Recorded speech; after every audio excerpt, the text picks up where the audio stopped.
This thing we got, the GMT, is this big cell tower on top of the hill. 6:15. We'll start with the Pledge of Allegiance. I pledge allegiance to the flag of the United States of America and to the republic which stands one nation under God, indivisible, with liberty and justice for all.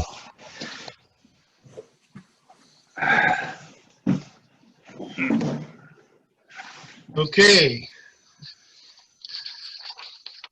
Thank you all for joining this evening. Due to the COVID-19 coronavirus crisis and according with Governor Sununu's order number 12, pursuant to the Executive Order 2020-04, the Henniker Board of Selectmen is authorized to meet electronically. The town of Henniker will be utilizing the Zoom platform for this electronic meeting. Please note that there is no physical location to observe and listen to the meeting, which was authorized pursuant to Governor's Emergency Order number 12 and his Executive Order 2020-04. All members of the Board of Selectmen have the ability to communicate directly during this meeting through the Zoom platform, and the public has access to listen to and, if necessary, participate in this meeting by following the link below or dialing the number below and entering the ID number at the prompt. For those who want to provide public testimony in the public hearing portion of the meeting and you are connected to the Zoom website, you may click on raise your hand icon in the attendees section of Zoom to make this request. When the time is appropriate, you will be recognized so that you can provide your testimony. For those calling in who want to provide public testimony, dial *9 to alert the host that you wish to speak. The host will unmute you at the appropriate time during the public hearing portion of the meeting.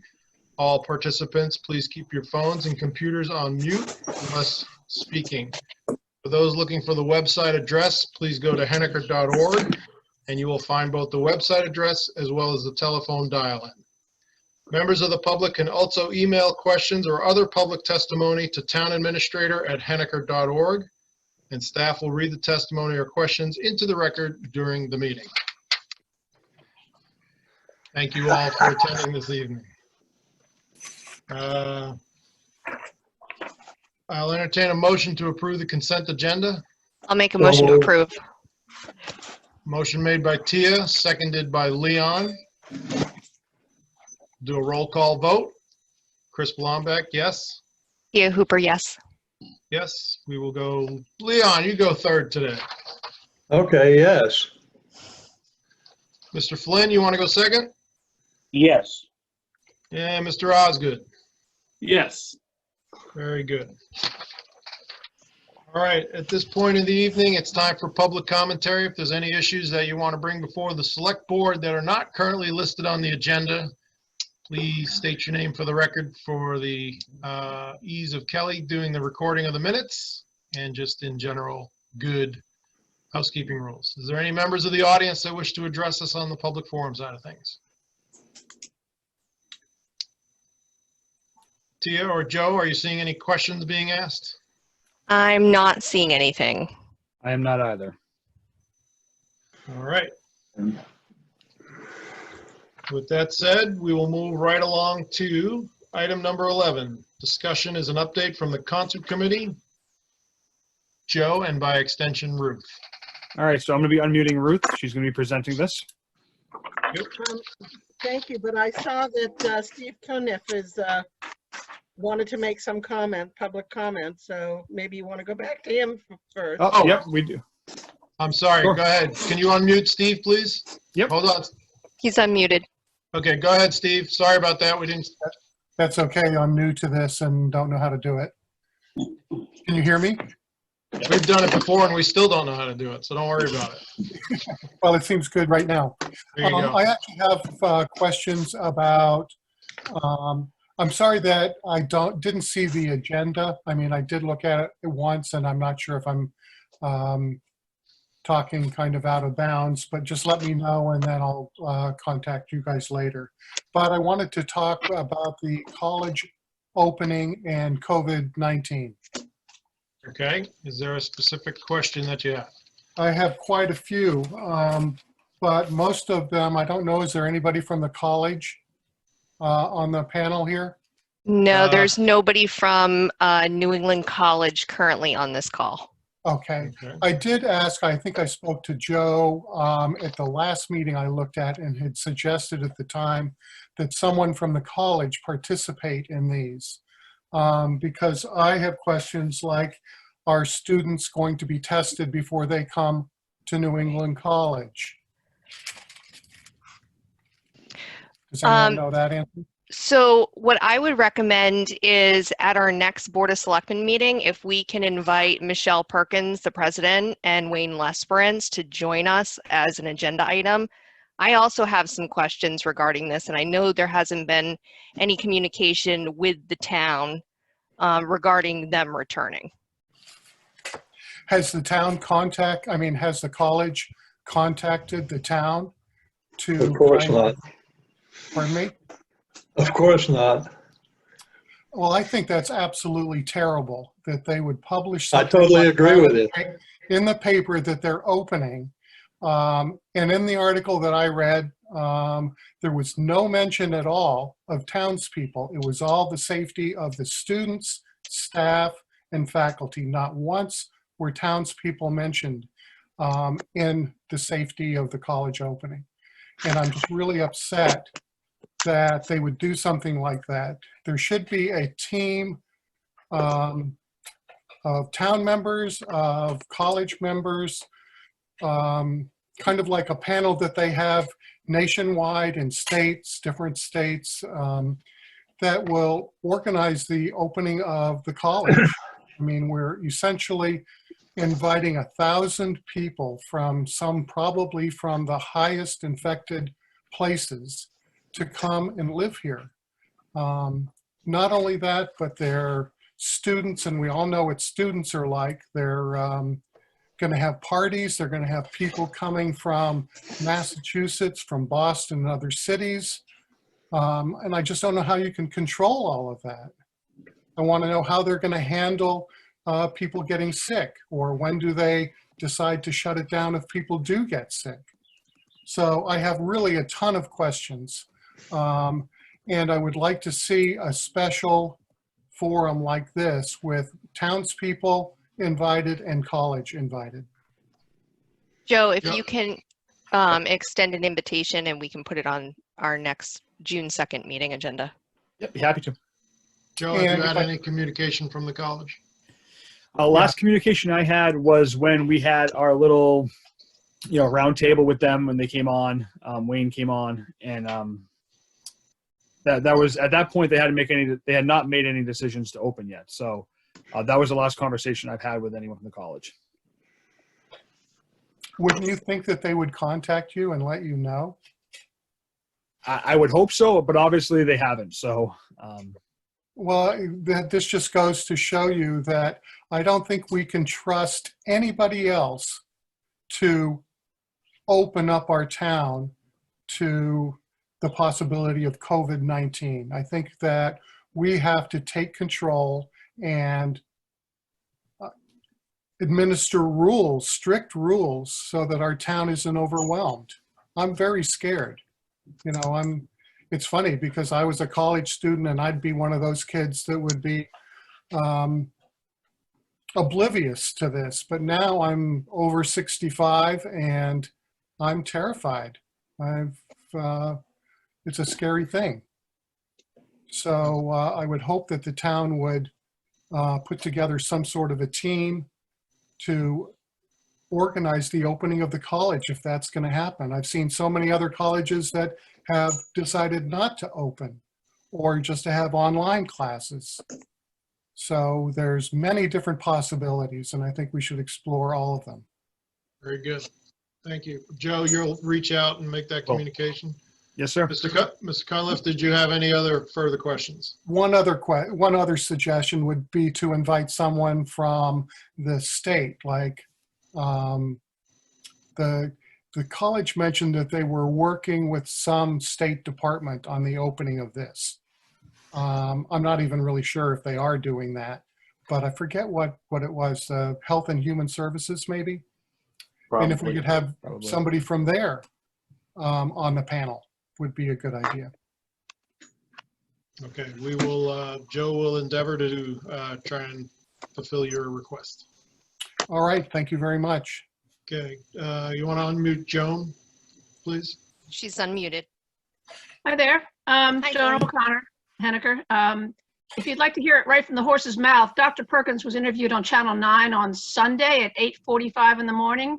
There's a business report that's on every Sunday, and she was interviewed for about 4 or 5 minutes telling you what's going to be happening. So, Well, I know there's a few of us that actually watch that airing, but I think that we really need to have a conversation with the administration.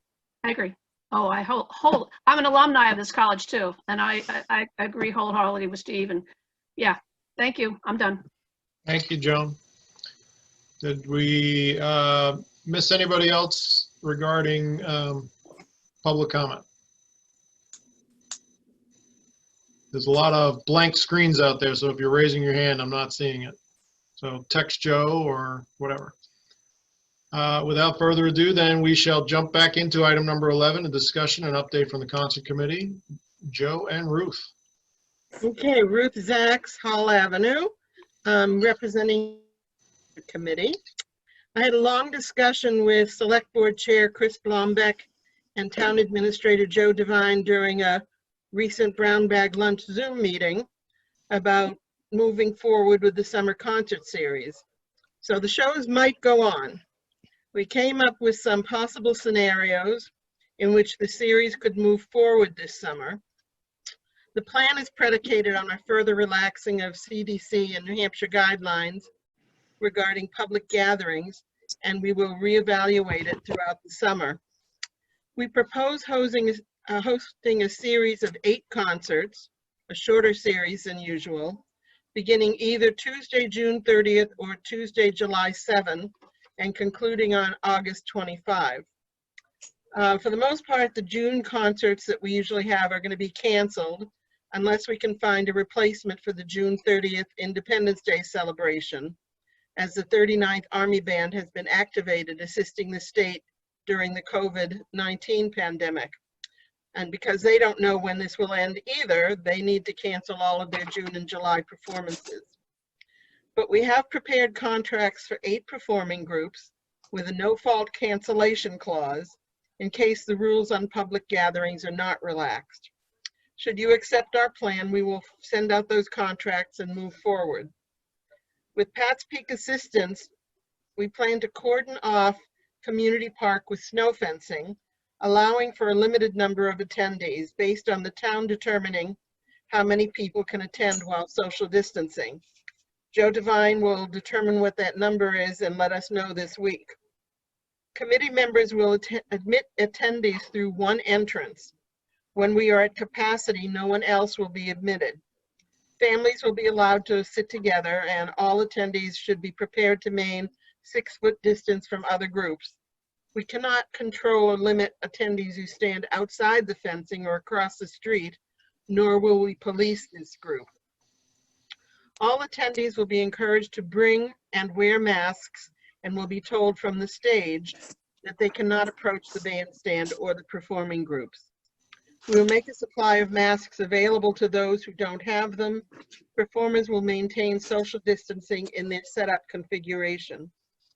There will be no vendors in the park this summer, although attendees are still welcome to pack a picnic lunch and bring food in from local restaurants. We will hold a concert on July 21st, but will not hold the Blues and Brews Fest this year. Dave Courier has been notified about this, and he understands. We propose adjusting the time for this summer to 6:30 to 8 p.m. In case of rain, the concert will be canceled. We will not move inside to the community center, although the center will be open for the performers and attendees to use the bathrooms. We will provide Clorox wipes and liquid soap in the bathroom, and Clorox wipes and soap in the porta potty that Henniker Sewer donates to us. We will limit our promotion of this series to local posters and calendar notices, articles in our local papers, and will clearly iterate the need for masks and social distancing. And that is our plan. Sounds like a good one. Thank you, Ruth. Questions from the board?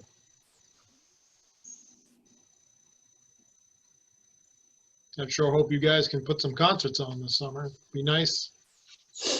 I think we need them. Yeah. So what do you need from us? An official motion to approve? Yeah, I want to have something official so that I can send the contracts out. I just have held up on them, and I've held up on any kind of promotion until, and I want to reiterate, we're not going to go forward with anything if the guidelines aren't relaxed to allow more than 10 people to gather. Sure, I understand. I move to approve the concert series plan as outlined by Ruth, and subject to all the reservations that she mentioned. Is there a second to the motion? I'll second it, and Heidi O'Coin just put her hand up as well. Very good. We don't normally take public comment, but because it's such a small crowd, we'd be more than happy to. Can you unmute Heidi, please? Trying to. Oh, there we go. You got Just it? a thought, because I'm one that thinks out loud. Is there any other venue the concerts could be held, i.e. the old Concord Road soccer fields or behind the school where you could allow more people to be socially distanced and enjoy the concert? That one park is quite small. It is, but there's no electricity at those other places. Even No at the lighting, school park, Huh? even behind the school where the kids play t-ball? There's no we wouldn't have any access to electricity. It couldn't be run from the school? I'm not sure. Just a thought, just thinking out loud. It's pretty close to the school, and that's a pretty big area as opposed to that small park. Okay. Just we a thought, certainly have, maybe possible, just thinking out loud. yeah, we certainly have some time. Maybe the concert committee could take a nice walk. It's supposed to be a beautiful weekend, and just check out some alternative sites. Thank you, Heidi. Further questions from the board? I'd just like to ask Ruth if she could give us that list that you just read off in writing. I just sent So it to Joe. I Yeah. just sent it to Joe. Very good. We have a motion made by Leon and seconded by Tia. Further discussion on the motion. All those in, now we gotta do roll call. Chris Blombeck, roll call, yes. Tia Tia, Hooper, yes. Leon Parker, Yes. Peter Flynn, Yes. Scott Osgood. Yes. Go forth and make music. Let's hope. All right, we are hopeful that you guys can pull something off. Okay, Thank thank you, you. Ruth. Anything else? Nope, I'll just connect with you later about cordoning off the park or wherever. And I'll talk with the committee about looking at the school. I don't know who I would talk with as a school to get electricity for the speakers. Maybe for a separate sidebar, you can contact and reach out to Joe and he'll make a connection Yeah, for you. because Yeah, and- there's also no stage there. Yeah. Which is Okay. a problem. All right. And next up is item 12, approval of the first responder stipend. So as the board may be aware, the governor established a $25 million fund out of the $1.2 billion in federal stimulus money coming to the state. It's specifically for first responders COVID stipend. The program provides a $50, $150, or $300 per week stipend for the period of May 4th through June 30th. To be eligible for the stipend, a person must be a first responder in the fields of firefighting, emergency medical service, law enforcement, or identified as either a full-time, part-time, on-call, or volunteer status. Individuals are only eligible for one first responder stipend payment per week. So if somebody is, say, part-time in two departments or full-time in one department or part-time in another, they have to decide where the stipend is going to come out of. So the participation by the municipality is completely voluntary. So it's up to us if we decide we want to move forward with it. If the municipality participates, we are required to follow the program rules and definitions established by the state. The employer is also responsible for any taxes and any benefit costs associated with these stipends. So in Henniker, we essentially have 29 firefighters and 10 police officers that are going to be eligible for the stipend for a total of $50,542.82. The taxes and benefits associated with this, sorry, I just had that. Is going to be $2,324. The taxes, though, when we get into the COVID grant, can be offset by that money as well. So we can use that as part of the grant money. We're allowed to pay the stipends through regular payroll intervals. So, or we can do it in a lump sum fashion, which is what I would recommend to the board if they're going to move forward with this. The reason I think the lump sum fashion is the way to go is because it enables us to go to the state, get the money, and then pay it out, as opposed to us fronting the money and going to the state and trying to recoup it. So basically, should the board want to participate, I'm looking for a motion for them to accept the money from the state to move forward with the stipend. So moved. So moved by Peter. Is there a second? I'll second it. Seconded by Scott. Discussion on the motion. So just to be clear, on the municipal level of the budget, this is a net zero effect. In the beginning, it's going to be the cost of the taxes. And then we will, if we accept the grant money in the next one, we can recoup it through the grant. So the net, the cost to us right now will be $2,324 until we get reimbursement through the COVID grant that we're going to be talking about next. Got it. But over a 3-month time frame or whatever, it'll be net zero. It'll be zeroed out, yes. Leon has a question. Leon. I assume the $2,000 plus is made up of the weird odd figures on the side of the chart. We're multiplying round numbers by a simple number, and we come up with, for example, on the first line, instead of $2,400, it's an extra $85.71. Yeah. Then the reason is that it's actually 8 weeks and 2 days for the allotment. So if you look at what he authorized, it was May 4th to June 30th. So there's a couple extra days that are coming into play. So It's not a full 8 weeks, and that's why we have the extra money on the end. I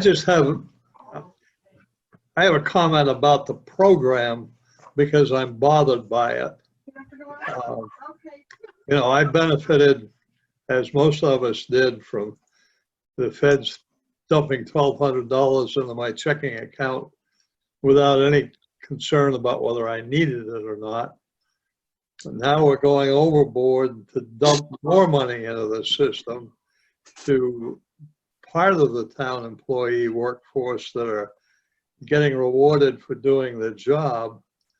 You know, I'll use the highway department as an example. These guys can't get to the calls unless the highway department manages the roads. Where's the $300 a week for them? The transfer station has got its problems as a result of the COVID thing.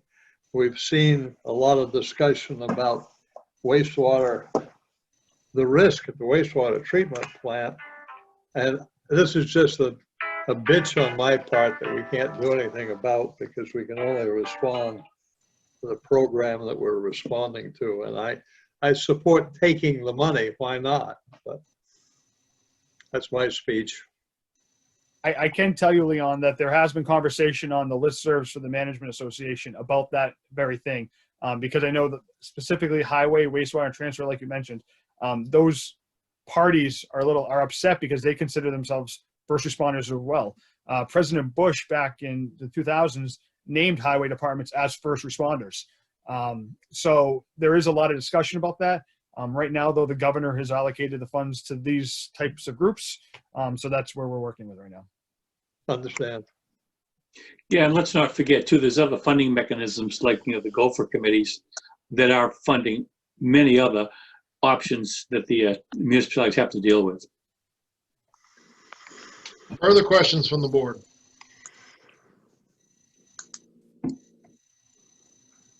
Not seeing any, I will entertain the motion. We have it made by Peter, and I believe it was seconded by Scott. Do I have that correct? Yes. Yep. Roll call vote. Chris Blomback, yes. Tia Hooper, yes. Leon Parker, yes. Peter Flynn, yes. Scott Osgood, yes. All right, motion carries 5-0. Thank you very much.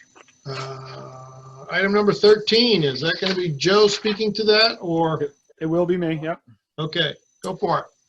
So the town received $6,475.44 in unanticipated money from the U.S. Department of Health and Human Services. Basically, they're rewarding money to any towns that have an ambulance service that does Medicare billing. Again, as a board, I'm looking for you to vote to accept this monies. Basically, the terms and conditions, the biggest part that comes out is the intent is to make sure that we're not double billing under Medicare. Which we're not. Comstar, who is our biller we've spoken to, they advise obviously taking the money. It's free money from the federal government, so they see no reason to refuse it. So again, there's no financial impact to the town. It's unanticipated revenue. I always love that concept, free money to the town. It's, Is anything really free though? No, it's not. It's free. It's free money in this ledger entry, but they Yes. come around and they take it out of your hide from the taxpayers. But It's going to be interesting to see how far the income tax rates are going to increase. with a $4 trillion deficit, what could possibly go wrong? All right. So you just need a quick motion on this to I do. accept the money? Accept the money. Yep. I move we accept the money. Made by Leon, seconded by I'll second it. Tia. Further discussion on this? Roll call vote. Chris Blomback, yes. Tia Hooper, yes. Leon Parker, yes. Peter Flynn, yes. Scott Osgood, yes.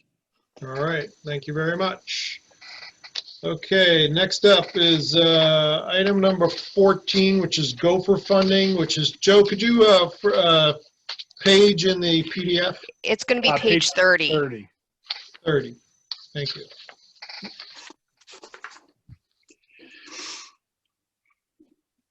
So as I just kind of spoke about the federal stimulus, and the state received $1.2 billion. So a part of that is $32 million is going out to municipalities. Henniker's share of that 32 is $117,263. So basically these funds are being managed by the Governor's Office for Emergency Relief and Recovery, or the acronym GOFR. Basically what I'm looking for the town to do is to enter into a grant agreement with the Gopher party so that we can start allocating some of these funds. Every town was given some. It was based off of population. So that's how they came up with the $117,000 for the town of Henniker. Basically, we have to respond to the grant committee as before June 1st with the grant agreement. And also by June 1st, we have to, if we sign the agreement, we would submit any eligible expenses between March 1st and April 30th. Eligible expenses are going to be any expenses related to COVID. If you look at the staff report, we kind of got into it a little bit, but it could be anything from increased welfare costs, any interest that we've had on our TAN, any unanticipated cost as far as moving to remote operations. I actually reached out to Gopher because after looking at Kristen's report this month for the transfer, our transfer numbers are up for tipping. And we can actually get money back for our tipping as well. So the hauling costs can be offset by this as well. So anything that's unanticipated that we did not budget for, that's a direct relation to COVID, we can seek money back for. So what we would need to do is we would need to sign the agreement saying that we want to move forward with it, designate a signing authority, and then we can start looking for reimbursement for any of the money. I'd like Peter. to make a motion. Peter, go ahead. Okay, I'd like to approve the acceptance of the Gopher funding and appoint Joe Devine as the authorized signature to represent the board, and utilize the funding by accumulating whatever qualifies to get reimbursed. I would also like to, that's my motion, and I'd like to speak to it if I get a second. I'll second it so you can. Okay, we have a Okay. motion by Peter, seconded by Leon. Discussion, go ahead, Peter. Right. Now, I realize that, one of the conditions is, and this is almost a carbon copy of my meeting last night. What happens is they're really strict about getting the explanation in the minutes. They have to have evidence of this acceptance more than just a motion. So this is just kind of a tip to Kelly, if she could put as much information as Joe put in, if not verbatim, because that's what they want to see, the acceptance proven like that we explained it. The other thing, just as a comment, it has nothing to do with this, but you say no free lunch and all that, but there was a consent agenda. I'm going to throw a plug in, just slip it in here. Rotary donated $1,826.34 for town equipment, and that definitely was a free lunch. I just wanted to point that out. Can I just add something to Peter's remarks? One of the things they're specifically looking for in reading this is we're acting under the provisions of RSA 21P43, and then that's the RSA that's giving us the authority to have an emergency expenditure like this to get those funds. So that it would be part of the motion. Thank you. Especially when you and I consulted about it Yeah. yesterday. I was asking you the question. Thank you very much, Joe, and that's correct. Okay, we have a motion made by Peter, seconded by Leon. Did we need to modify that motion, Joe? Is that what I'm reading or no? I would repeat my motion as amended, as. not I'll amended. second it as amended. Okay. Okay. Kelly, you got that? I'm chatting Kelly right now. I'll send her what the motion is. Very good. Further discussion on the motion? Okay, we'll do a roll call vote. Chris Blomback, yes. Tia Hooper, yes. Leon Parker, yes. Peter Flynn, yes. Scott Osgood, yes. Very good. Thank you very much. And just as a note, Chris, you, Leon, and Peter will be getting the grant agreement for your signature. I just noticed that Cordell's in the audience. Did we want to jump ahead to him so he can get off, or where's he at? He's not on the agenda tonight. He's not. Does he have an update for us, though? I don't know if he's ready to talk about it, so that's going to be up to Okay. him. Why It's don't something you- him and I have been discussing. So Why don't you text him, see if he wants to do any sort of update? And I'll call on him if he wants to. If he doesn't, that's no big deal. But, okay. And in the interim, we'll move along to item number 15, selling of the used tasers. Is that you, Joe? that's me as well. I'll be representing Chief French tonight on this one.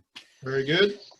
So in February 2020, the Henniker Police Department received 13 new tasers that the town's been paying on for 5 years, meaning we have 13 old tasers that he has a company willing to buy back for $115 per unit.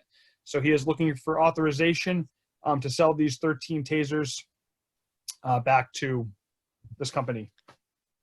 So it'd be that $1,495 in revenue coming back in for the sale. So that also means that we have to waive our policy, our selectman policy, because usually we go to auction with items. I thought the item was small enough that it didn't need to go to auction. We're supposed to be Peter? sending everything to auction. I think Peter? the policy may cover what we're trying to do here on town equipment. I have my book here, but I haven't looked it up. But I think that we can sell it, or we can distribute it amongst different other departments, or I think that maybe the selectmen can waive that also. But I haven't got it to read here. But that was flexible, I think. Okay. Somebody want to make the motion on this?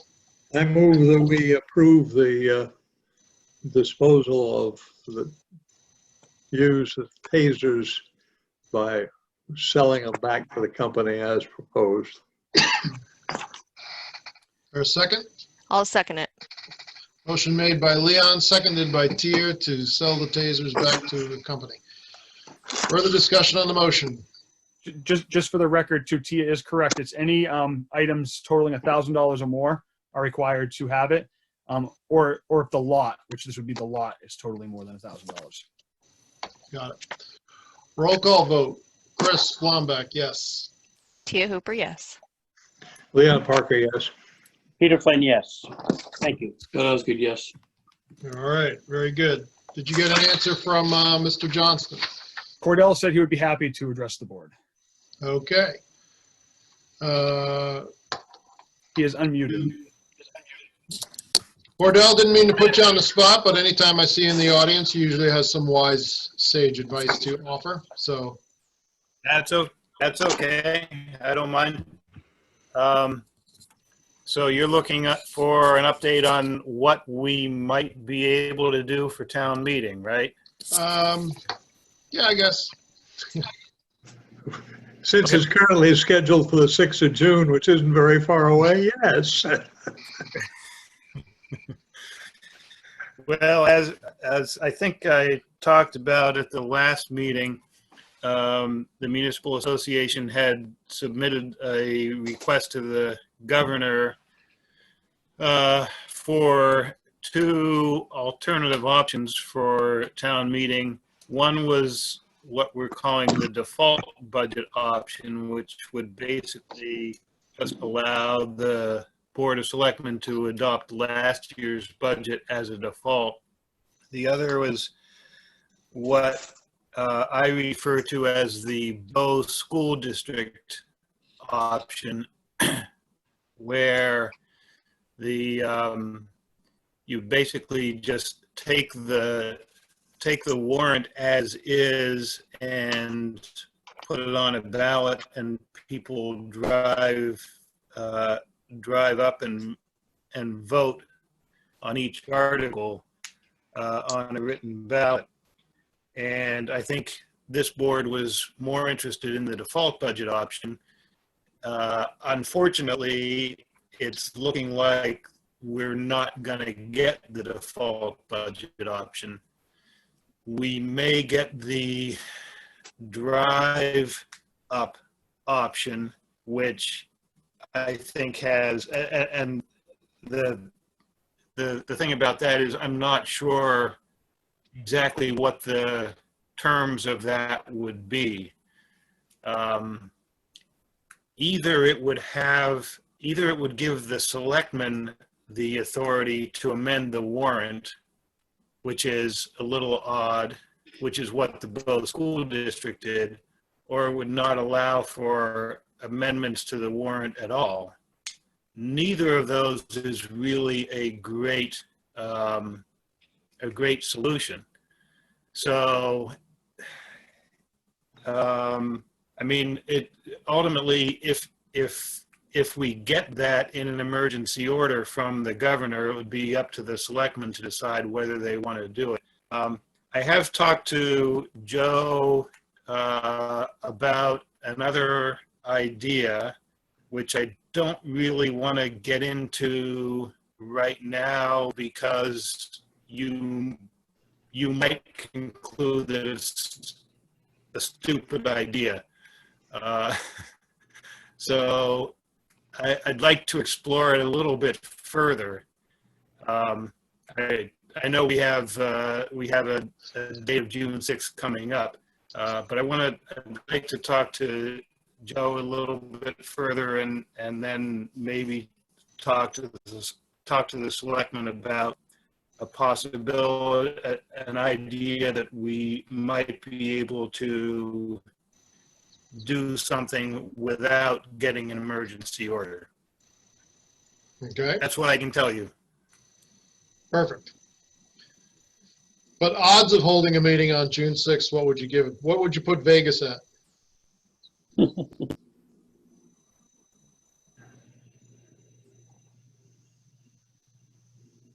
think we lost him. Did we lose everybody? Oh, there he is. 50%. 50%. All right, we'll take that to the bank. 50%. That's pretty good odds these days. We have a selectmen's Yeah. meeting on the 2nd, which is 4 days before the. We'll talk some more. Leon, just so you know, Yes, when it is.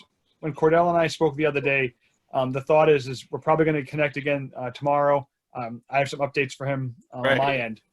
And if for some reason, if we think we're going to move forward, then we may ask for a special Board of Selectmen's meeting next week to talk about it more depth. Okay. Good. Very good. All right, thank you, Cordell. Anything else? That's all I have. All right, very good. Thank you as always for your advice and wise updates. Okay, thank you. Okay, item number 16, under old business, is approve the contract from Checkmate HCM. Joe? So that's on page 73 if you're following along in your agenda packet. Last meeting, we gave a presentation on 2 different payroll service companies. The board decided if we were going to move forward with one of them to look at Checkmate. I did reach out to them. I got a copy of their contract, which is attached in the staff report. I know the board had a couple questions that was asked. So one of them was, does Checkmate assume the liability in the event of a tax law change? Checkmate said they operate in a cloud-based platform, so any midstream tax law changes that occur are pushed out directly to the platform in real time. Should there be any tax issues caused by Checkmate, Checkmate or our actions the result of some type of penalty, they would take care of it. Question 2, does the contract have any term or length to it? They hold their clients no contract. We have an agreement in place that does ask for a 30-day notice termination of services should you want to move to another provider. So reading the contract, I'm looking for the board's approval if we want to move forward with this to sign the contract and bring Checkmate on board. Okay, is there a motion out there? I move that we approve the contract as presented and include Joe Devine be the administrator of it and sign it on our behalf. Very good. Is there a second to that? I'll second it. Seconded by Scott. Motion made by Leon, seconded by Scott. Further discussion on the motion? Not seeing any. We'll do a roll call vote. Chris Blomback, yes. Tia Hooper, yes. Leon Parker, yes. Peter Flynn, yes. Scott Osgood, yes. All right, fantastic. Motion carries 5-0. Thanks, Joe. Take care of that and get it all signed up. Item number 7, discussion the Azalea Park grant update. Who will be speaking on this? Scott will. Okay. Yeah, we Scott, floor is yours. A conference call with a couple of members of the Department of Environmental Services, myself and Sachi, and got a refresher on the process for the grant update. And so Sachi and I will be working on that, and with the advice of the DES.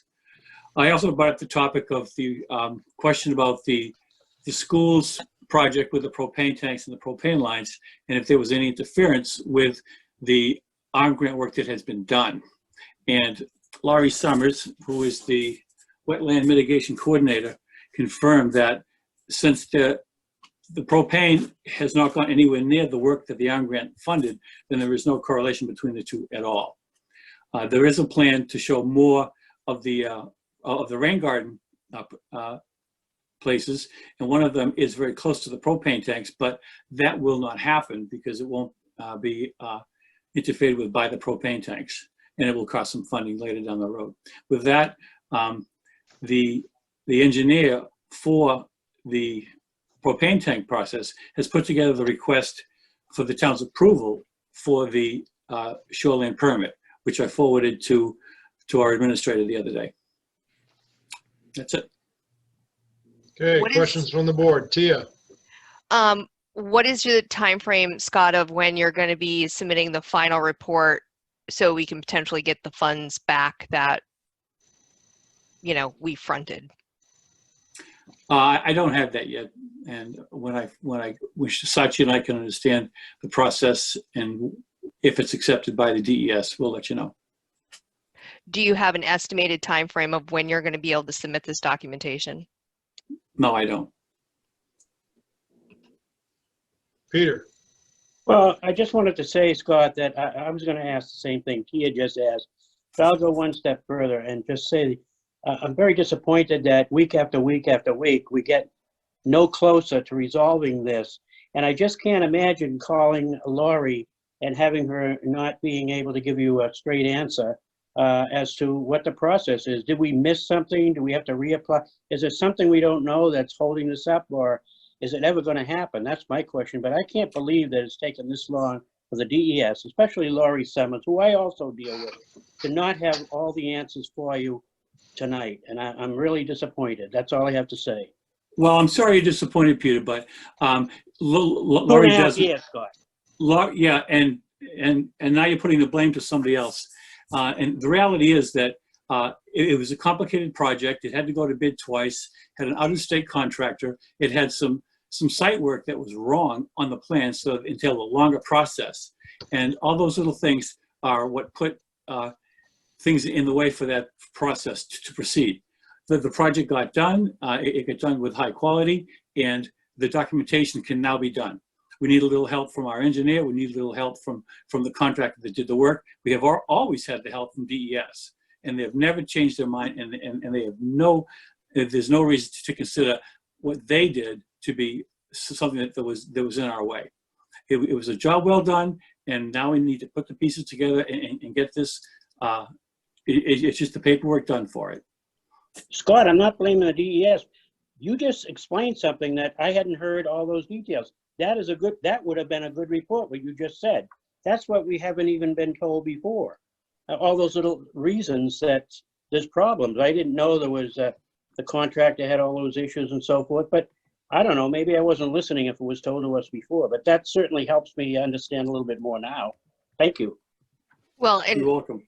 if we Yeah, can try one to, part of it, 1 second to you. One part of it too was when the Azalea Park Committee had to go to the select board 2 years ago because of the fact that we had to cut a path all the way through the parking lot of the school in order to connect to the drain that was supposed to be right next to the rain garden.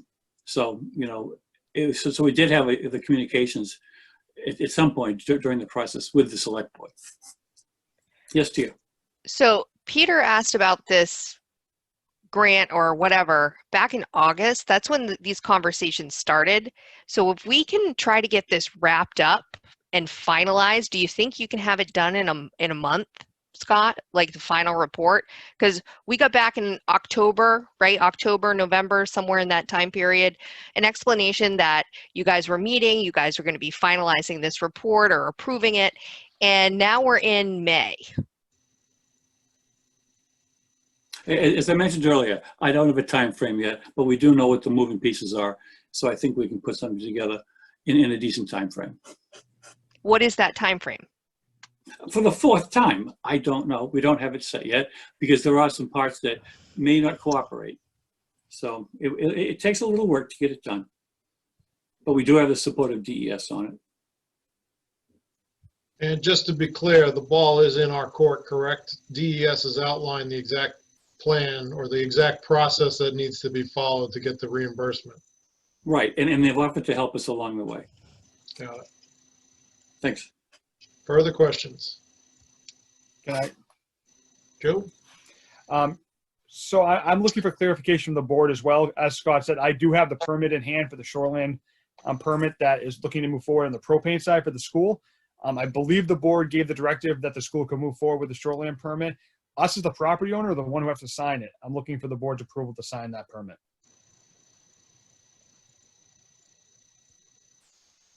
It's not on the agenda. It just came up, and as Scott was talking Well, about the Azalea Park, I can put it. Okay. Put it on in June. Sure. Can I make a motion? I would make a motion to be able to have Joe Devine sign the shoreline protection permit on behalf of the town of Henniker. I'll second that. Shoreline, would you add dealing with the propane tanks? Dealing with the propane tanks Yeah, and it's for the school. for the Henniker Community School. Yes. Is there a second to that? Yeah. I have a motion by me and a second by Leon. Further discussion on the motion.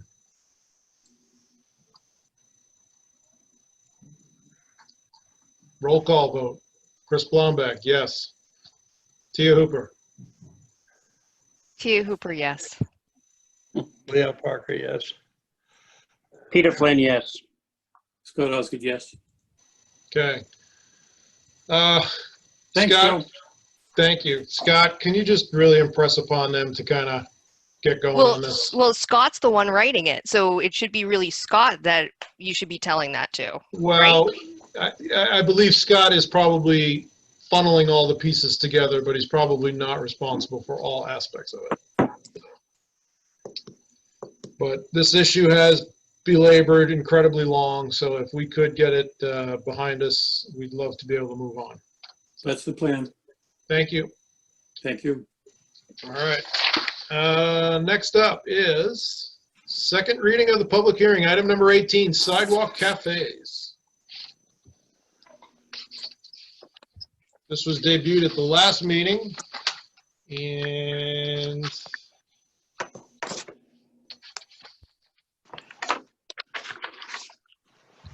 have the restaurants had any chance to weigh in on this?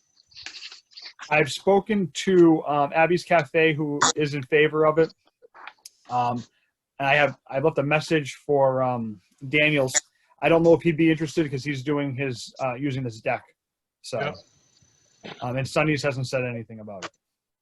My question is whether or not it's even possible for what's her name to do it. Let me ask the question a different way.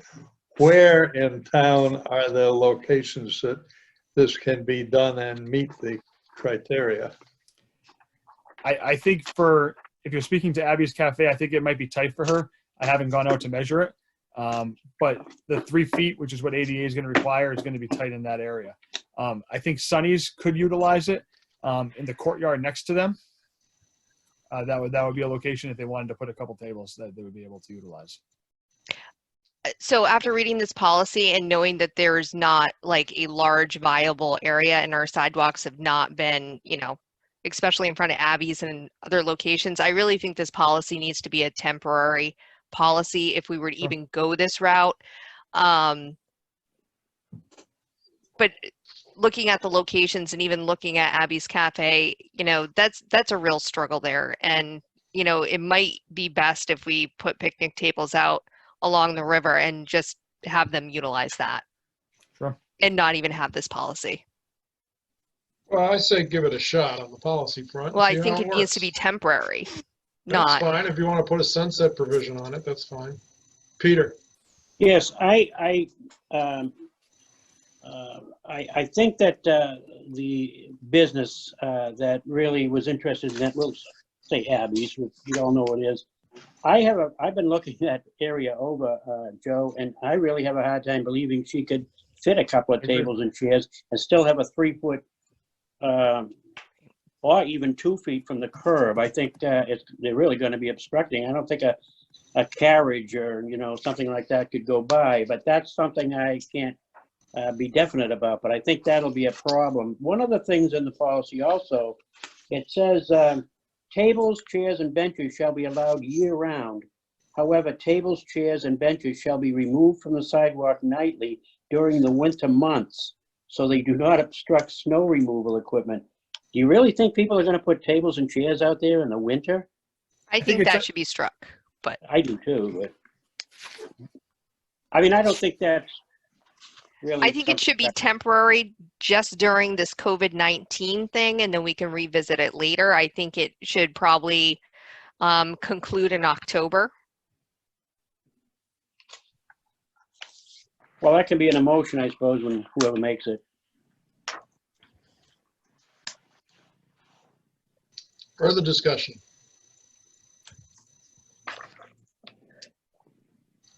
Yes, Peter? If there's no further discussion, I'd like to make a motion that we. Well, we still gotta do the public hearing part. Okay. Oh, that's right. Okay. I do have a comment of somebody who I believe might want to speak. So. Yeah. So if we're good for right now, we will return back to select board deliberations, but being it is a public hearing for a policy at this point in time, the board will go silent and we will open it up to the public. Is there anybody from the public that wishes to comment? Please again, state your name for the record and go ahead. Joe, you have a question.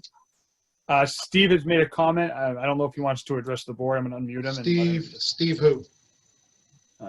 Cunliffe. Steve Cunliffe. Cunliffe. Steve Cunliffe. Go ahead, Steve. You have the floor. Can you hear me okay? Yep. I was just going to say that to help some of the businesses, you might be able to close down the road next to her business because there's a one-way street. I know it might be a little difficult, but where the the road that comes out from the parking lot behind Daniels. If you close that off, that would be a great place to put tables and chairs with lots of room. Okay. Yep, that Thank also you. 3 spots. Yeah, I don't think that that's doable just because of our agreement with the people that run that parking lot and stuff like that.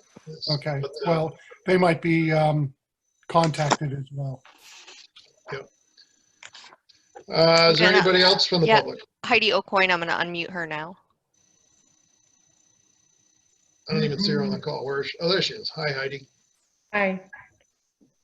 How many businesses are we talking about that are wanting to do this outdoor seating? I know Daniels already has a deck, as does Sunny's. Yeah. Is the only other contributor Abby's Cafe, which I will quote, I love, but with bow windows that come out onto a sidewalk that's already kind of restricted. Is that really feasible?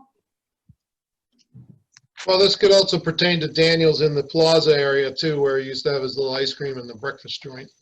Which you're right, he owns part of that brick sidewalk Yeah. if he wants to service it. And that other place that's called the restaurant has a parking lot that they could use. Which one is that, Leanne? Gin Gin. Oh. But then they won't have parking. It's a great idea, but we don't have the wide sidewalks that downtown Concord just installed. I don't think we want to put the public in a precarious position, but it's just interesting. Yeah, I'm inclined to, yeah, okay. All right. I'm not supposed to comment right now. So. I'm not being negative, honest. I'm just a thinker, so I'm just thinking. That's, Got it. Is there anybody else from the Bill audience? Marco has a comment. I just unmuted him. Okay, Bill Marco, then Mike French. Bill. Hi, everybody. I'd like to urge you guys to find some kind of solution for Abby's Cafe. I know the sidewalk is narrow there, but there is a sidewalk on the other side of the street. But I would also say maybe just during this crisis, I think we need to find a way to help out, or entrepreneurs like that. It's extraordinary circumstances, and maybe it takes for a little out of the box thinking to come up with a solution. But we may not be able to, or some of these businesses may not be able to, weather the storm without some of this help. So I don't know if I don't think I have the perfect solution. I can go out there with a tape measure either, but maybe a little leeway during the crisis only, though. That's all I have to say. Thank you. Mike Mr. French. Hey, everybody, great to see you all. I would say, yeah, let's give it a whirl. I don't have all the detailed answers either, but I think it's worth trying in these crazy times. And if we can help out some businesses, I'm all for it. And it might bring a little life to some of the sidewalks too, which would be nice to see. I think that's all I have right now.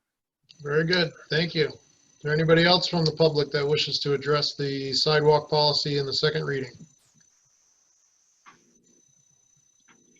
Nobody else. Not seeing anything, we'll return it back to the select board for discussion. So it sounds to me like there's some edits that are looking to be made. Do we want to go down through those edits one at a time? Sure. Okay. So I would like to see it become a temporary policy during COVID-19 to sunset October 1st. And also removal of item number 6 under permit standards.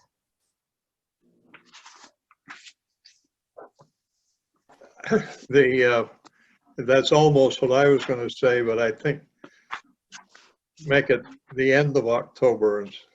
Yeah, could you make it the end of October? Sometimes Okay. you get those Indian summer days. Yeah. Okay. Further edits to the policy.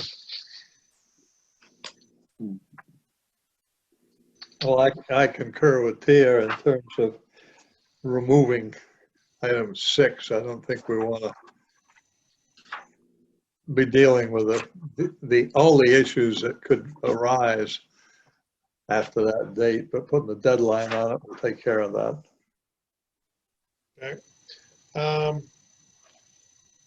Joe, to Bill's point, one of my questions was going to be, what about if we wanted to extend into the Route 114 where they're parking in front of Abby's? Is that have to go before the state, or how does that work?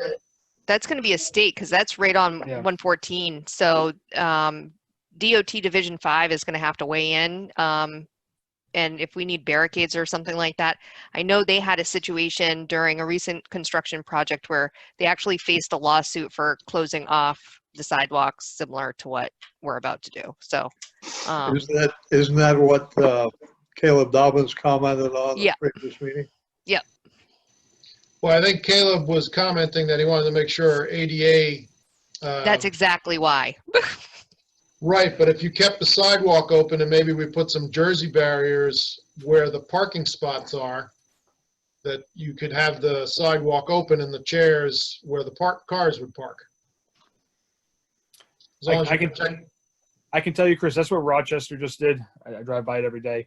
They have a number of restaurants, and they brought in Jersey barriers, and they took off their parking spots so that they could utilize outdoor dining in the parking spots with the Jersey barriers. That's going to have to be a conversation for DOT. Yeah. Well, I'm just wondering if it needs to be dovetailed into this application, or if it's broad enough that we have the authority to kind of ask. No, so that's going to have to, when they fill out the form, that's something that they're going to have to detail as part of their plan. But it's all going to come down to the permissions that DOT, if they allow it, they allow it. But who knows, after this recent lawsuit, they could actually deny it if certain things aren't put in place. But it's all going to come down to the state of New Hampshire in those certain locations. Yeah. And we have no control over it. So, Joe, for you to ask DOT that, do you need anything in this policy, I guess is what I'm getting at. I don't think so. I mean, I think it's just going to be a conversation to see if they'd be willing to entertain that thought. If, again, Jersey barriers, I'm assuming would have to be brought in to protect the public who are sitting there. Yeah. So because you could put some Jersey barriers there. You could put some Jersey barriers in front of Main Street Pizza. Sure. Take up 2 or 3 spots there. Yeah, Daniels is probably self-sufficient with their deck.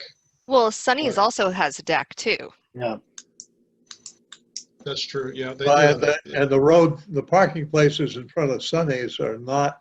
Those are New England State College. highway. They're our responsibility. Yeah. All right. Well, while we got the hood popped on this thing, I just want to make sure that we're asking all the right questions so that if somebody needs some authority to ask that he's got it. Yep. So I have just one of my usual nitpicking kind of things. We got a form. You're in a nitpicking mood tonight, aren't you, Leon? We have a form that has a place to put in how much has been paid. And maybe I didn't read it right, but I didn't see any fee schedule or anything here. So my original plan was this was going to be a permanent. I wasn't proposing any fees at this point. But at some point, most towns do charge for this permit. So that's why it's in there. It's very easy. I can take that out though. Yeah, either put a figure of $25 in there somewhere or else take it out of the form. Yeah, I wouldn't charge any fee. Our restaurants are already walking wounded. Yep. So we got to support them the best way we can. You're being an optimist when you say they're walking. All right. Further edits on the policy. Tia, Peter, Scott? Yeah. None. Okay. Somebody want to make a motion? Do we need to move it to a 3rd reading or with an edit, or can we just pass it?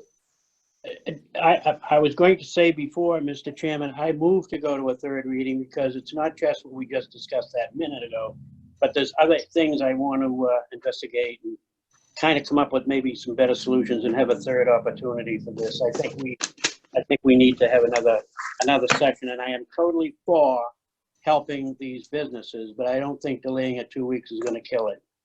Okay. Joe, is anybody asking for this right now? The only person who is asking is Abby's Cafe. So I'm gonna, can I, I was just gonna say, I was gonna second Peter's motion. Okay. so, was that a motion, Peter, or? Yes, 'cause it I- was. To go So to a third.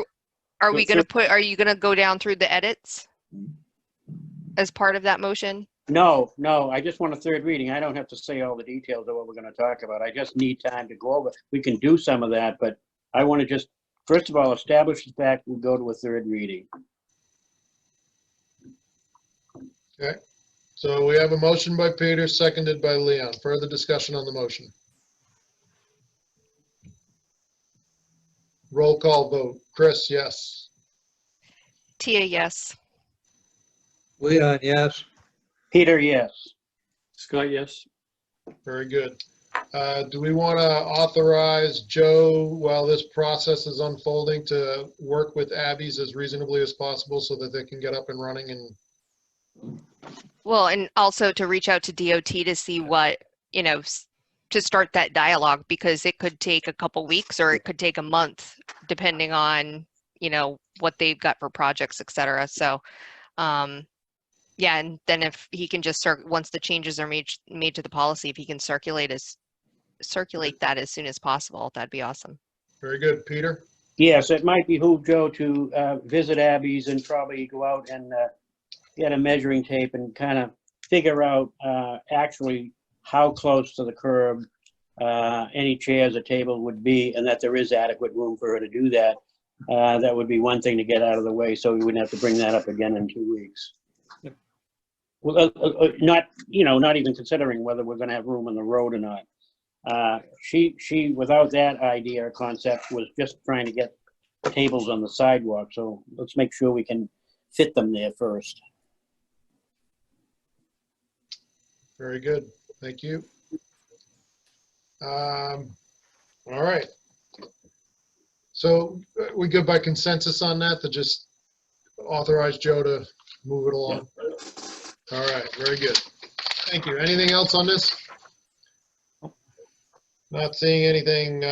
Second reading, Chapter 25, Building Construction Fees Ordinance Revised. This is item 19. Joe, page on the agenda. 104. 94? 104. 104, thank you. Yep. Okay, Joe, floor is yours. We had a first reading on this back on April 21st. Again, this is a revision of Ordinance 25, which is our building permit fees. We no longer are doing building permits. So this is a revision to reflect the new zoning permits that were passed at the last meeting for the policy. So as I went through the last meeting, we're looking just to revise the fees that are associated with them, make them a little more streamlined, a little bit easier for people. Our current system is a flat rate and then per square footage. This is just going to a straight flat rate to make it easier on people. Okay. So this is the second reading, and this is also open for a public hearing. Does the board, before I do that, does the board have any questions regarding this? Not hearing anything, we will open it up to the public hearing. Is there any audience members that wish to address any concerns regarding this policy? Anybody on the chat line or the text line? I have nothing right now. Very good. Not seeing anybody from the public that wishes to comment, we'll close down the commentary and we'll go back to select board deliberations. So I just want to make sure, if I were to do a renovation project in my house, these fees still would not apply. So if you were, let's say, remodeling a bathroom and it's in kind, meaning you're not adding a bathroom, you're just remodeling a bathroom, remodeling a kitchen, doing new floors, things like that, there'd be no fees associated with that. That's correct. If you're adding square footage is when you would have a fee, because that's when the zoning permit would come into play with setbacks to make sure your addition is not going into them, things like that.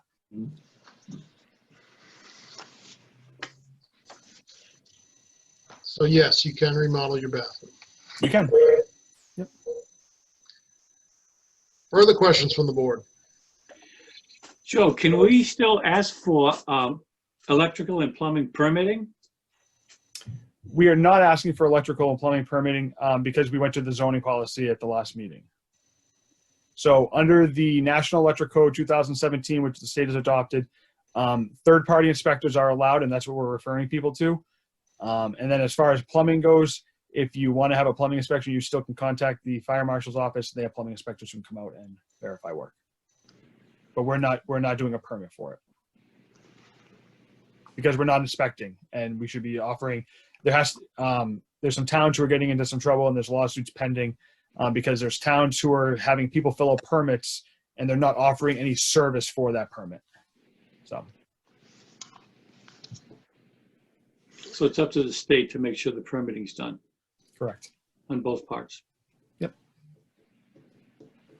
And the key to that is that you have licensed electricians and licensed plumbers. Correct. That's the key to that. I think our zoning administrator could ask if people do have those qualifications as well. But if you're doing work in your own home, you don't necessarily need to be an electrician or a plumber. I can do work in my own home and not be To a certain degree.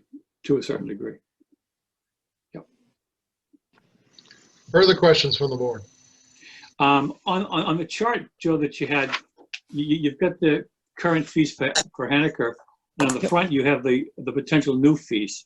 Do we have any idea how close these two numbers might be? They are close. So the flat rate for a residential single-family home was $75 and then 25 cents per square foot. So if you do the math out, let's do it for you.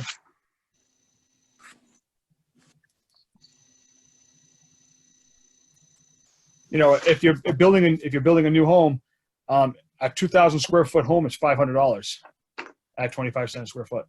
So we're coming in cheaper than what we would be currently for a new home. So on the comparison of communities, the numbers for Henniker are the numbers we'll be using in the future? The numbers that Henniker will be using is on the memo that's the next page. That's the proposal where it says new home, residential alterations, sheds, decks, porches, pools, fence, demo, driveway, garages, and then commercial and industrial. Yeah. So we're not doing by the square foot, but just Correct. the relative size of the building. It is. Yep. So Joe, under residential alterations, what would be under that?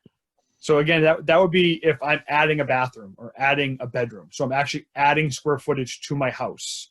That's when that would come into play. If I'm just doing a remodel within my home, there would be nothing pulled for that.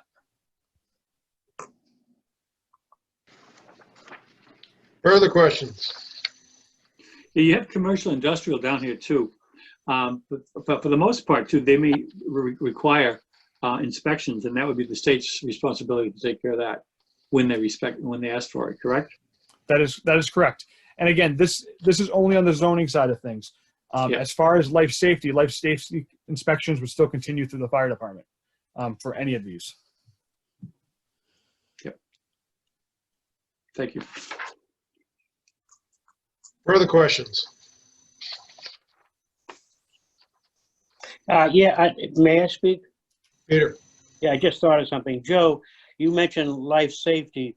Is that part of the regular procedure on every zoning permit that would come up? If it involves construction or anything like that, is that an automatic that the fire department would be involved?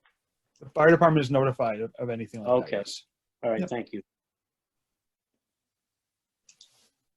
Okay.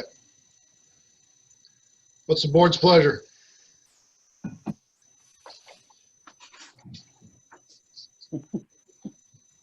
I'll make a motion to agree to the memorandums of the new ordinance requirements for fees. Is there a second to that? I'll second it for purposes of discussion. Further discussion on the motion at hand. Ready for a roll call vote? Chris Blomback, yes. Thea Hooper, yes. Leon Parker, yes. Peter Flynn, yes. Scott Osgood, yes. Very good. Motion carries 5-0. Thank you, Joe. Appreciate it. Thank you. Okay, we'll move on to Item number 20, acceptance of Board of Selectmen public hearing minutes, May 5, 2020. Any edits, please?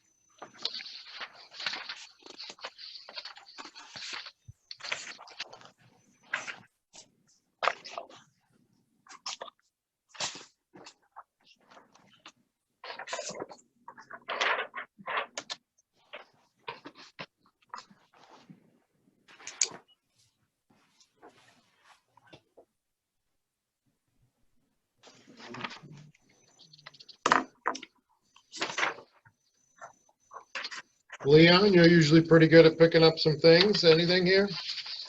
The only question I have is how come we've got May 9th, 2020 as the town meeting date on the last page at the bottom of it? That was never a.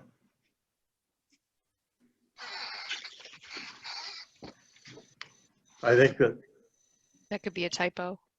yeah, I think it should have been June 9. Okay. Or June, no, what's the date in June 6th? May June 9th was 6th. May 9th was the last meeting, and then we just postponed it to the June 6th date. I don't think we officially canceled the May 9th date yet. At that time? Okay, I don't believe so. I'll go back to sleep, thanks. Further edits on the minutes of May 5. Move we approve them. I second. Seconded by Tia. Roll call vote. Chris Blomback, yes. Tia Hooper, yes. Peter, Leon Barker, yes. Peter Flynn, yes. Scott Osgood, yes. Okay, non-public minutes, May 5.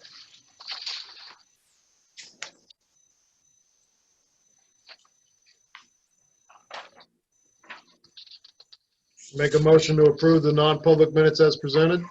Second, Roll call vote. Chris Blomback, yes. Tia Hooper, yes. Leon Barker, yes. Peter Flynn, yes. Scott Osgood, yes. Motion carries 5-0. Non-public minutes of May 12th.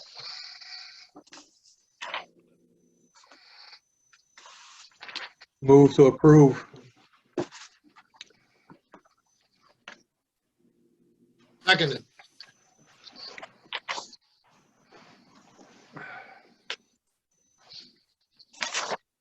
Roll call vote. Chris Blomback, yes. Tia Hooper, yes. Leon, yes.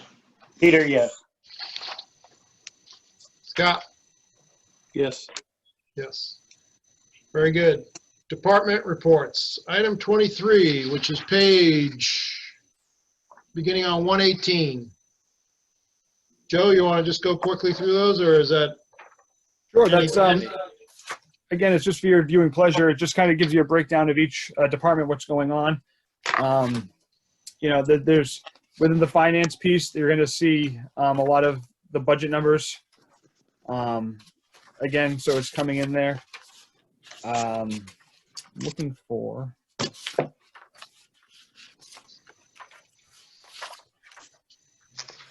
Again, if you look at the transfer station, that's the one I kind of spoke to last time. In March 2019, we had 64 tons that we brought out. In March 2020, we had 119. So we definitely have an increase, and a lot of that's related to the stoppage of recycling. So being able to recoup some of these funds through the COVID grant will be great on that.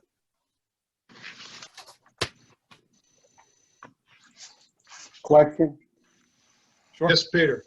Yes, Joe, I like Leon mentions once in a while, he may have fell asleep and missed something at a meeting, but I'm wondering about the transfer station report. All of the rules and policies established as a result of COVID-19, were those brought before the board, or were they just an administrative decision by the superintendent? I don't remember them coming to the board. That's why, and they may have. But clue me in on that. If you... As far as the recycling stoppage went, that did go in front of the board, yes. Okay, and a couple of other things like not charging for anything, which kind of surprised me when I found that out. Was that a decision?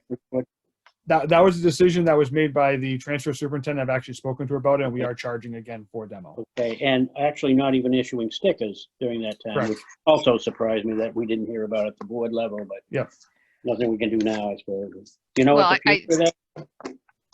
I think we Okay. should probably start issuing those stickers. I know We have. I've seen a lot of out-of-state plates and others who have moved out of our community still using our facilities.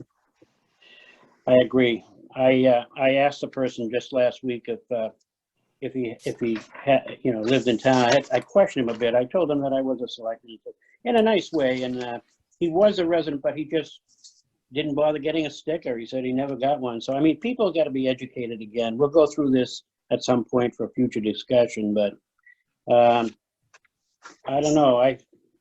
Somebody I work with followed a car from Ware on Sunday and right into our transfer station, loaded up. So these are the things I know are happening, and I'm not blaming any one person, but we got to do a little more sticker enforcement in the future. And I'm not sure right now is the time, but we have to discuss this at some point. Every couple of years we go through this.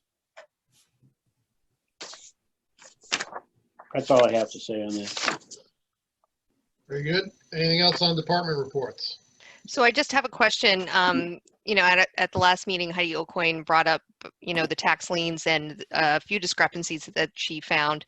And I'm wondering if there's any update on that particular issue, or if any modifications have been made to the outstanding tax report. So I updated the board via email after that.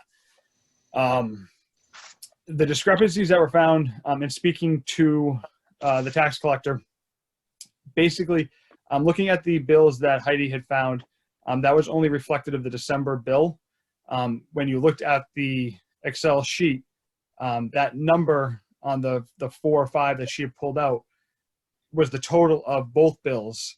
And that number on that spreadsheet also includes any fees. So if let's say they didn't do their P28 inventory forms, those fees are also tacked onto that lien list. So that number includes those as well.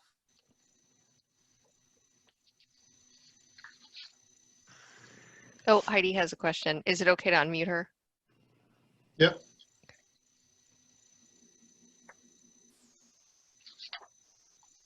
Go ahead, Heidi. Oh. Joe, can you try to unmute her? Sure.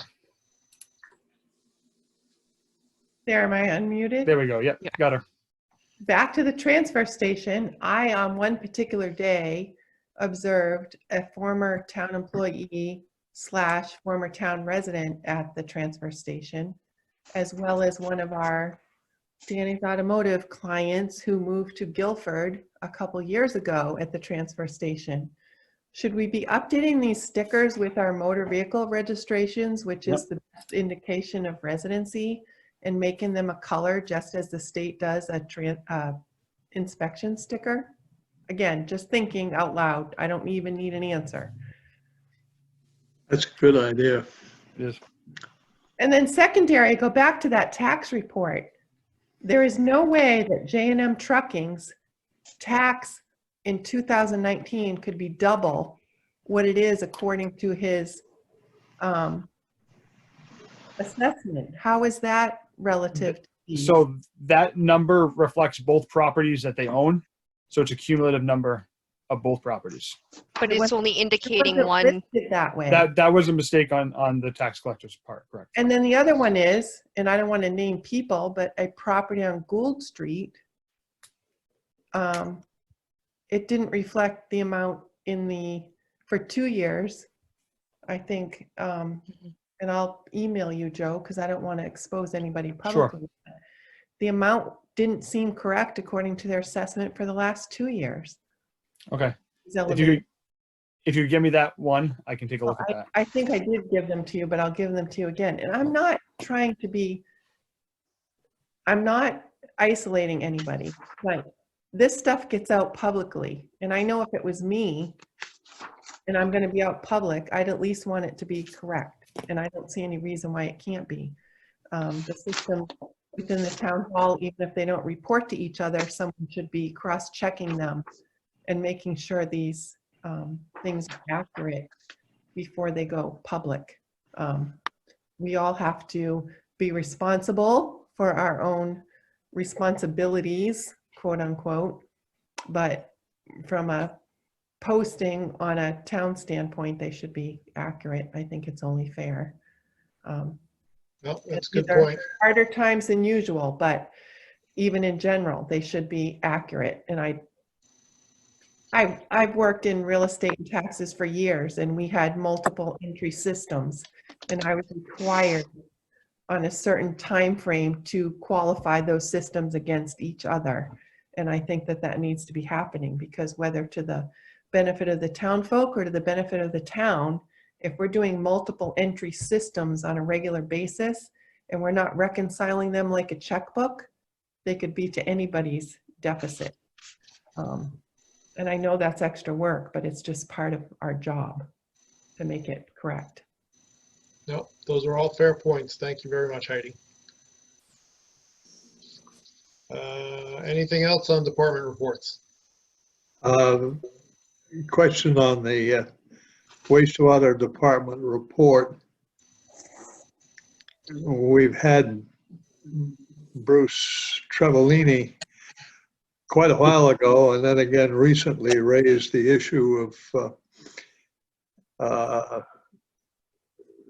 the viruses, not just COVID-19, but previous viruses that has been discovered are turning into aerosol spray in wastewater treatment plants.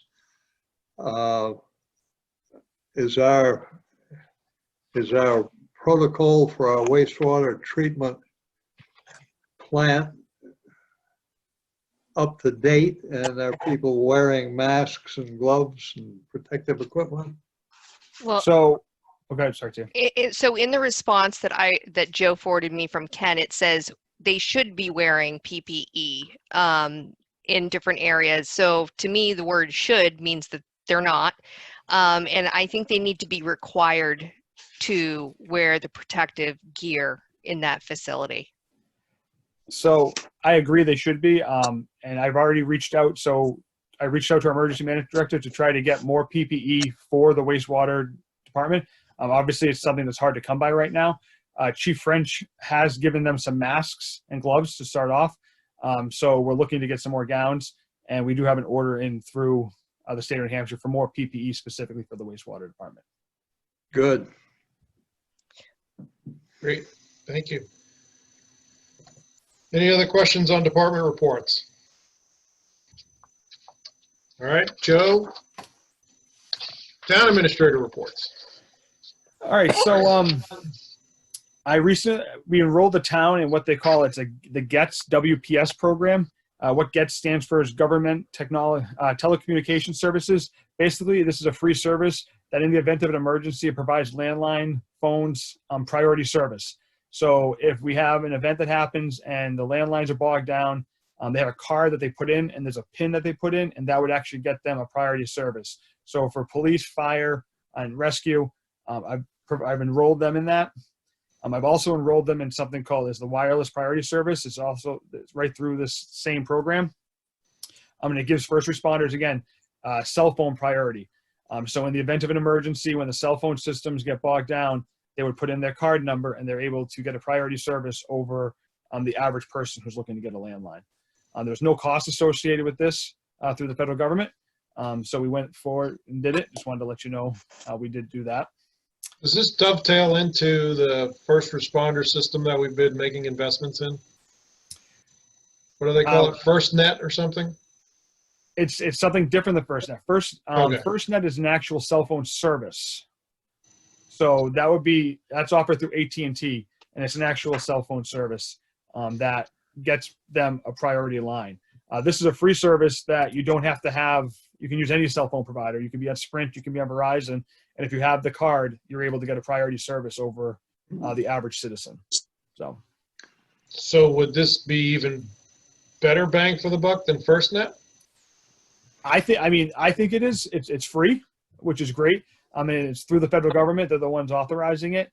So they're using the FCC, and that's how they're getting a priority line, essentially. When you put in, you call into this specific number, you put your code in, and then you call, it says input the number you want, you put the number in, and you call that person, and it gives you that priority service.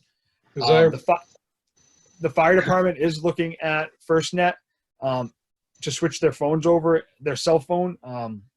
If they do make that change, it's cheaper. Firstnet happens to be cheaper than what they're currently paying for through Verizon. So that's one of the reasons they're looking to make a cell phone change as well for Firstnet. So. Okay. This is one of those services where the price is right. Try it. Yeah, I mean, we've got nothing to lose. I mean, obviously, we're being monitored to make sure that we're not misusing it. So it's not like every phone call they should be using this. Again, if the idea is for an emergency situation, if we have thousands of people trying to get a landline or trying to get a phone call out, this gets in that priority. So, any other questions on that one? No. So I kind of gave a quick little update during the wastewater side for PPE. We are working on getting PPE for the town.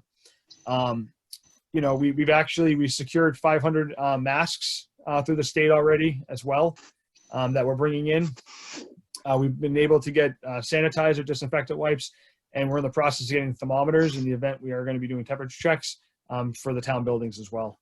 And this is all through the state providing this. Sergeant Doug Paul, who's a retired Henniker police officer, he's been diagnosed with cancer. Oh, shit. Unfortunately, he's losing his battle, and they don't think has very much time left.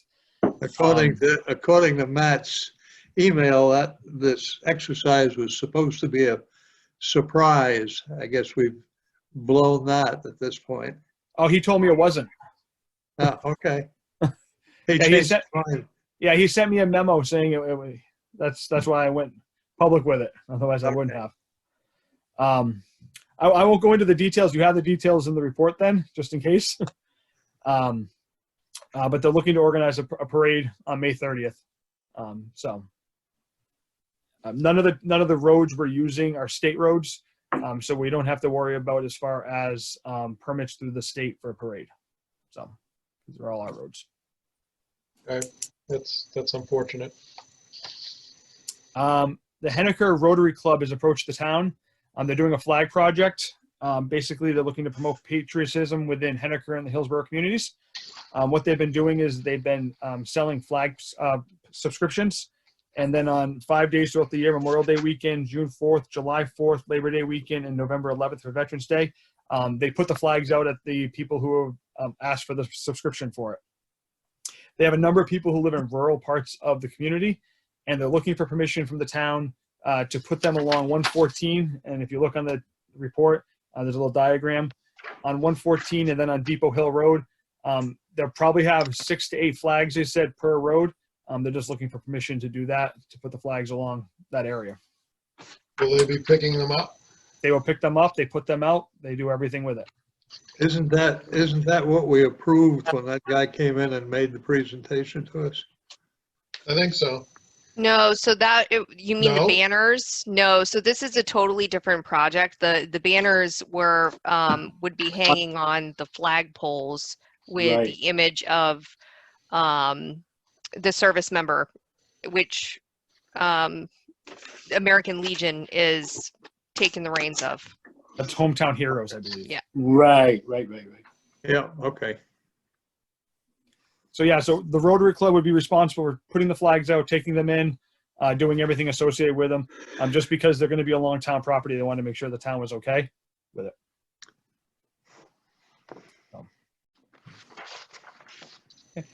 And then finally, I entitled Reopening Henniker.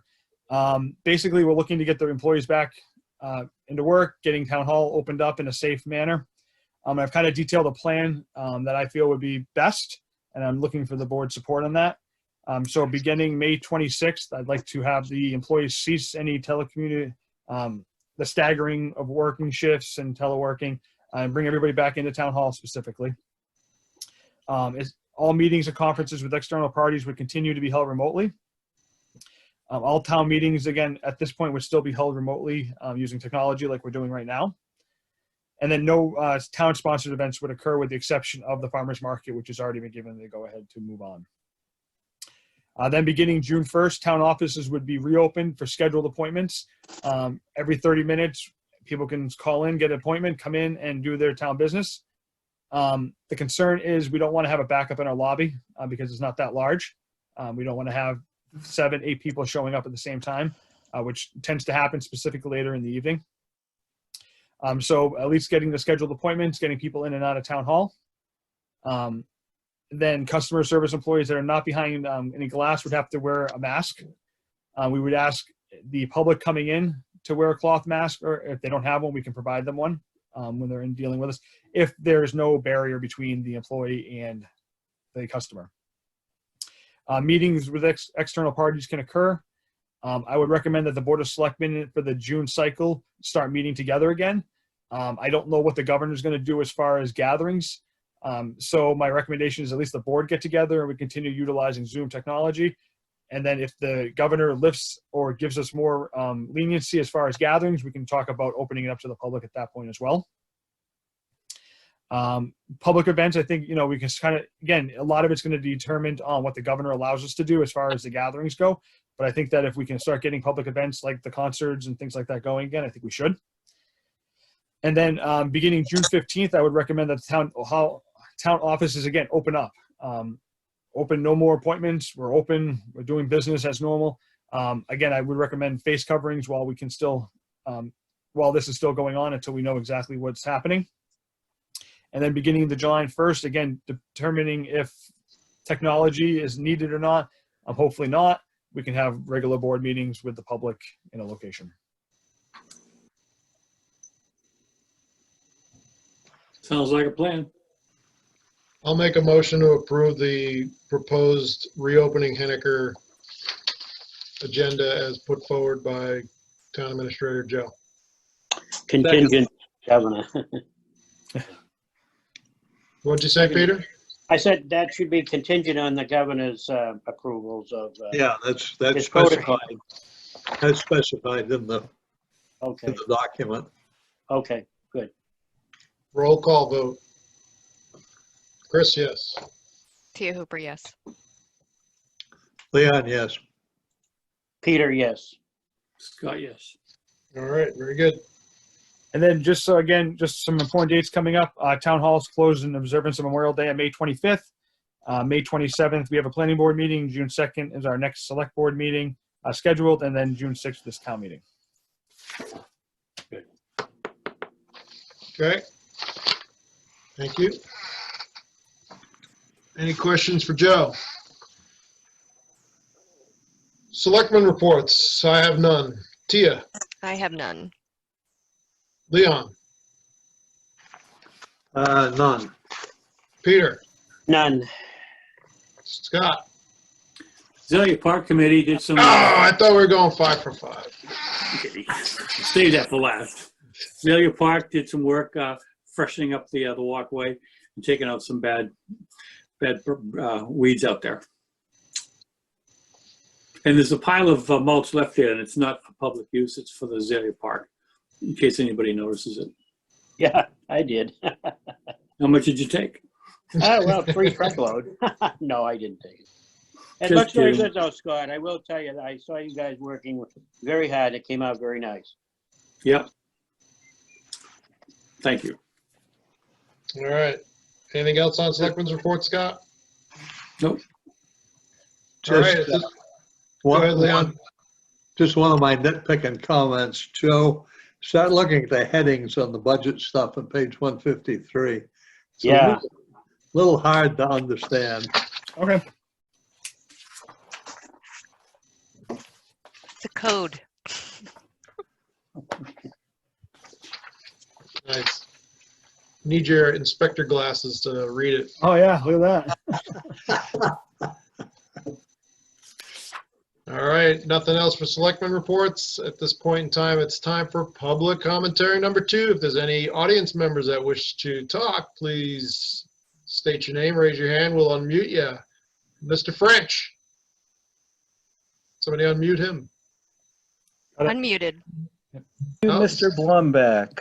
Yes, sir, how are you? Oh, I'm great, thanks. How are you all? You still run a very efficient meeting. I wasn't even able to make my dinner and eat it before the meeting got interesting and I had to tune in. So I think it's awesome.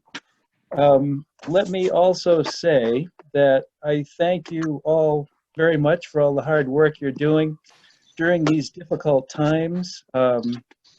And someday it'll end, but it's not clear when. But once again, thank you very much. And I don't want to leave out the divine Joe in that gratitude, and also our great scribe, Kelly. I guess my biggest regret has been not being able to see the assembled body in the flesh. I mean, see you in person in meetings. And it sounds like we might not have to wait quite as long as I thought we would for that to happen if potentially things are going to open up in the next month or two here. So I think that's awesome. And once again, thank you so much. Great to see you. All right, thank you very much. You can't be Thanks, in your Mike. pajamas anymore for the select board meetings. Anybody else for public commentary? Let the dog on. Let the dog talk, let the dog out. It's not mine. It's not his. Anybody else? He's in the other end of the house. There you go. Anybody on the chat board? Nope. All right. We will now adjourn the meeting and go into non-public per RSA 91A:3, Roman numeral 2A. Thank you all for attending this evening. We'll see you on the other side. And then select board, go to the other Zoom connection.